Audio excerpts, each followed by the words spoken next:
अस्सलाम वालेकुम नाज़रीन। बहुत सारे लोगों के जानवरों को, दूसरी गाय भैंस बकरियों को एक मर्द लगी हुई है, जो कि बहुत सारी सोशल मीडिया पे भी खबरें आ रही हैं, जिससे उनकी जो है ना जिस्म पर मुख्तलिफ़ किस्म के वो दाने शाने निकल आते हैं, जल्दी अमराज एक पैदा हुई है। उसके लिए मैं आपको बहुत ही आसान और देसी एक हल बताता हूँ, वो आप खिलाएँ, इंशाल्लाह वो जल्दी अमराज ये वबाई मर्द इंशाल्लाह आपके गाय भैंस या बकरी जिसको भी है वो ख़त्म हो जाएगी। ख़ुसूसी ये गाय में है, बहुत सारी लोगों की गाय को ये मर्द हो रही है, तो आप ये चीज़ चेक कर लें, तो ये इंशाल्लाह ये खिलाएं तो इंशाल्लाह आपको बहुत फ़ायदा होगा।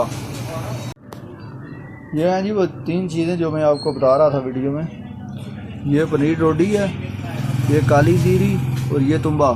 ये 3 चीज़ों को बारीक पीस के आप जो है ना सूप बना लें, और जो है ना आधा आधा पाव 3 टाइम उसको खिलाएं, तो इंशाल्लाह जिस गाय को ये मसला है, ये दाने निकल रहे हैं या इस तरह की वो एक वबाई मर्द जो पैदा हुई है, उसके लिए इंशाल्लाह जो है ना वो एक तो उसका हाजमा ठीक हो जाएगा, उसका खून साफ़ हो जाएगा, और इस वबा के लिए ये बहुत ही बेहतरीन और मुस्तनद नुस्खा है।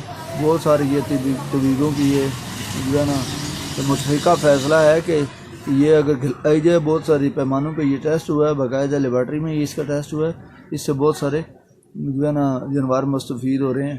तो ये जहाँ तक हो सके मेरी इस वीडियो को फैलाएं, ताकि ज़्यादा से ज़्यादा लोगों को फ़ायदा हो और लोग जो है ना हज़ारों लाखों के नुकसान से बच सकें। अल्लाह हाफ़िज़।